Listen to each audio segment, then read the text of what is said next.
So I don't know the ages of everyone watching, but I'm old enough to remember when there was a clothing brand called Abercrombie and Fitch, and it was very popular at that point in time.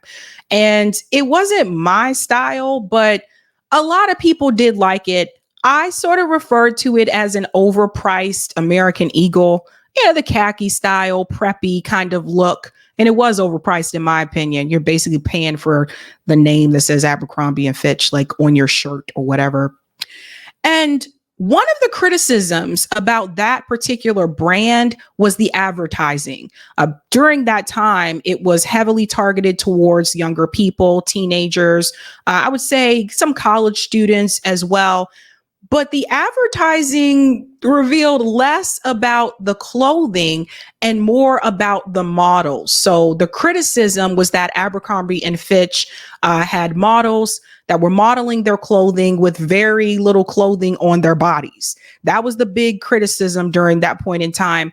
And they were criticized because that company was targeting a younger demographic. Well, apparently there was a reason why they had very little clothing on. And this comes about as ABC has revealed this story where the former CEO of Abercrombie and Fitch has been arrested for sex trafficking. I kid you not. They're going after everybody. Let's go ahead and get started with this clip here. Tonight, the shocking arrest of the man who helped launch Abercrombie and Fitch to must-wear brand status. The accusers numbering more than a dozen. Their allegations horrifying. Here's ABC's senior investigative correspondent, Aaron Katersky. We're here today to announce the arrest and charging of 3 defendants. It was a stunning announcement. Former CEO of Abercrombie and Fitch, Michael Jeffries, Matthew Smith, and James Jacobson. The former CEO of one of America's most celebrated brands, Abercrombie and Fitch, arrested along with his romantic partner and a business associate. Their sex trafficking and prostitution enterprise lasted at least from the end of 2008 until early 2015. They spent millions of dollars on a massive infrastructure to support this operation and maintain its secrecy. Jeffries, who stepped down from Abercrombie in 2014, is accused by law enforcement of using his power and wealth to traffic and sexually exploit more than a dozen young men around the world, many of them aspiring models.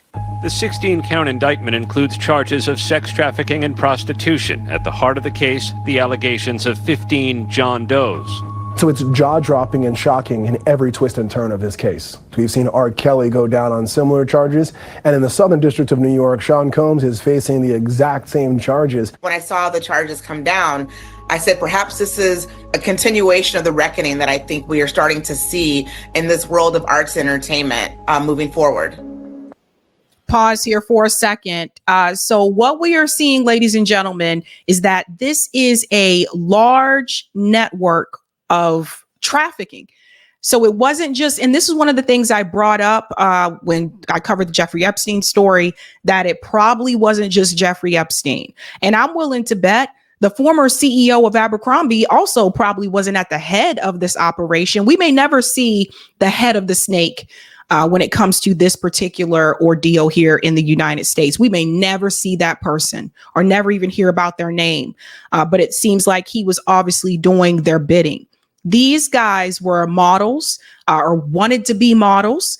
And he basically was signing these guys to model for Abercrombie and Fitch. But at the same time, he was using them and trafficking them. Similar stories that you're going to hear here that you heard with the Diddy situation and with the Epstein situation and with Weinstein. They were drugged, held against their will, some of them. Not knowing what was going on because they were either unconscious, etc. But similar situation. So this is a large scale network of trafficking. The arrests are relief to those who have alleged in civil lawsuits they were victimized. This, what feels like an evil villain, continued to use his power to harm a lot of people. And I don't think he feels bad about it. To anyone who thinks they can exploit and coerce others by using the so-called casting couch system. This case should serve as a warning. Jeffries and his romantic partner Matthew Smith were arrested in Palm Beach, Florida. Jeffries is now released on a $10 million bond while Smith remains detained. Their attorneys issued identical statements saying we will respond in detail to the allegations after the indictment is unsealed and when a... Pause. I just want to repeat this. So he was released on a bond. So he was able to be released. Remember, Diddy was not released because they said that he would be a flight risk, but Jeffries was. Appropriate, but planned to do so in the courthouse, not the media. Jacobson was arrested in Wisconsin. He appeared in a Minnesota courtroom and was released on bail. His attorneys declined to comment. Court documents allege the length Jeffries, his partner Smith, and their business associate Jacobson used to lure young men to sex events around the globe, from New York to Europe and Morocco. This indictment is that these three men would use the allure of a modeling career or being associated with Abercrombie and Fitch to seduce and also allegedly rape many of these men. So imagine getting, a casting call and you're going there to audition for a modeling gig. And it seems like he did let them model, but not realizing what else was really going on here. So what I imagine is that the modeling situation was basically just a cover up for the trafficking, right? So Abercrombie and Fitch, if we're following the steps here, was basically a cover up for a trafficking organization. It's no different than someone trying to launder money, right? Like, how will people launder money? They may do it through another business. Like they may have a restaurant, but that restaurant is a front for another scheme, whether it's drugs or something like that. And the restaurant is the face of it, when in reality, that's just what exists to launder the money. And this explains a lot of things. This explains like the fact that, this company had come under criticism before, but the big thing was, why is it that you're not putting clothes on these people? Like they're modeling clothes, they're advertising clothes. Why are they half naked? And you're advertising this to young people. Well, now you know why. Prosecutors said the itineraries for some of the events made no mention of sex and instead resembled those often sent to models for photo shoots. Jacobson allegedly acted as a recruiter for Jeffries and Smith. Jacobson engaged in, quote, tryouts with men across the world where he would typically pay them to engage in sex acts with him. The federal indictment alleges that prior to sex events, the John Does were physically groomed, including at times shaving men's genitals without advance notice.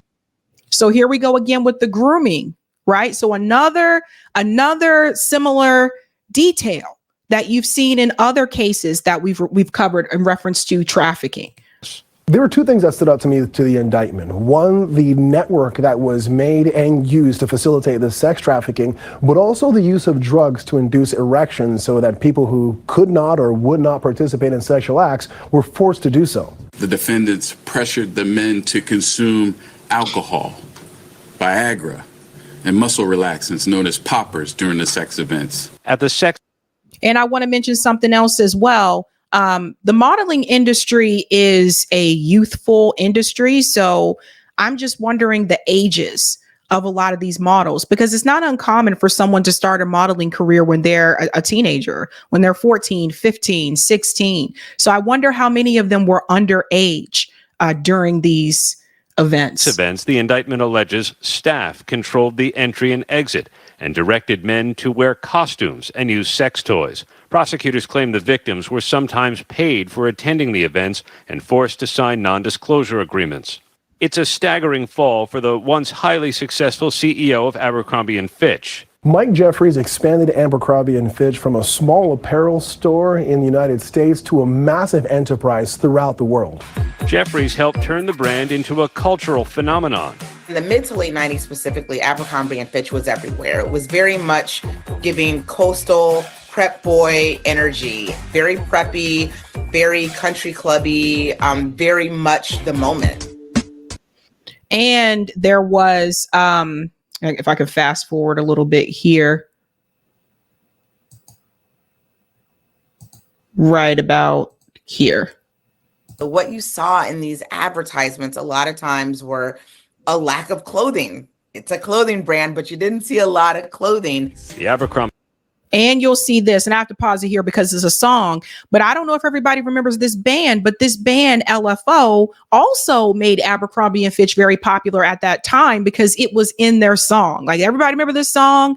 The Summer Girls thing said New Kids on the Block. Everybody remember this? New Kids on the Block had a lot of hits. Chinese food makes me sick. Remember that? And he said, I like girls that wear Abercrombie and Fitch.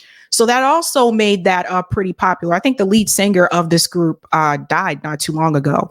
But to make a long story short, this was a brand that was very popular, in particular to younger people, because that's who the advertisers were targeting at that point in time. The reality is, though, and I'm thinking about the entertainment business, and you guys have got to tell me how you feel about this.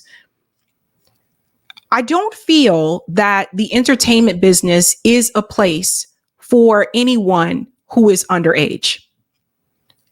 And I think about the parents that choose to put their kids into acting or modeling.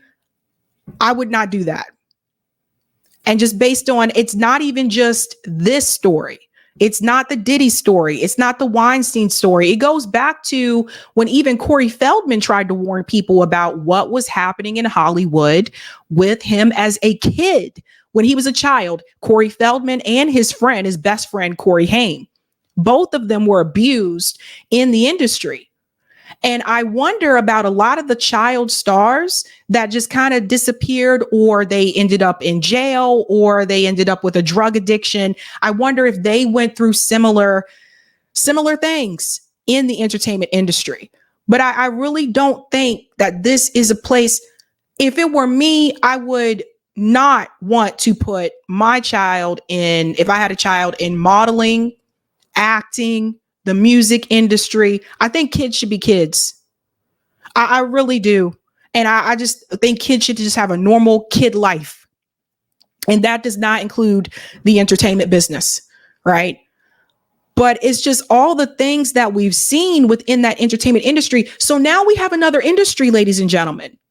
With Diddy, it was the music business. With Weinstein, it was, movies and television. Now you have the modeling industry as well.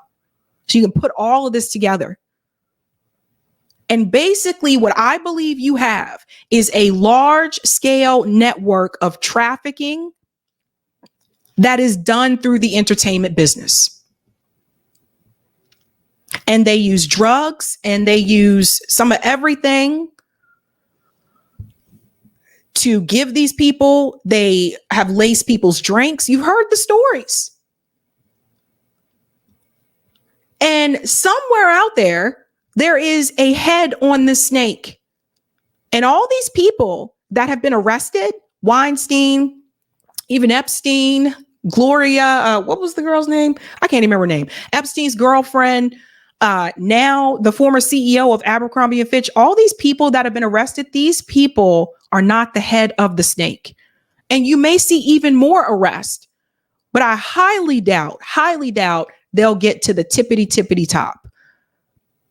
That person is usually going to be protected. And all these other people that are going down, these are just the fall guys. It's very interesting when you think about it. And I also remember that CEO of Abercrombie was incredibly racist as well. We can come back in here. I just got to fast forward just a little bit past the song. There we go. Like a model at Abercrombie. He was influential in our music, to the way that people dressed and the way that people acted. Some of the models became Hollywood heavyweights: Channing Tatum, Ashton Kutcher, Jennifer Lawrence, Olivia Wilde, and Heidi Klum. For an aspiring model to land an ad with Abercrombie and Fitch, I mean, that's kind of the penultimate, especially if you're a young male model. The opportunities aren't as vast for you as they are for your female counterparts. But the company's sales began to sputter in 2011. Jeffrey stepped down in 2014. The brand has also come under scrutiny in the last decade. In a Netflix documentary, White Hot: The Rise and Fall of Abercrombie & Fitch, former models spoke out. Yeah, we can't get into the documentary because of Netflix copyright and stuff like that. But you can see some of what was going on here, where like he only wanted white males and white males and white females that looked a certain way. It's not like you could just come in there because you're white, but there was a certain look that they were going for those models. And now that we get back to it and I think about it, part of that had to deal with him. Yeah, he was racist, but also part of it had to do with that is what the clients wanted. The clients wanted a certain look, not the modeling clients, not the companies and all that stuff, but I'm talking about the people that were clients that were involved in the trafficking. They wanted a certain look. Now, I know that they mentioned Channing Tatum, there, and Olivia Wilde. We don't know if they were abused. We don't know if that happened to them. But what I will say is this. I would encourage anyone that it did happen to come forward. Like, now is the time to come forward. I'm also curious to know why this guy was able to receive bail and he's out on bail, but Diddy was not. And they said Diddy was a flight risk, but I would argue this guy's a flight risk too. He was flying these kids all across the world. So we're not talking about trafficking that just took place in the United States. We're talking about international trafficking. The entertainment business is incredibly corrupt and scary. And I personally, I would say stay away from it.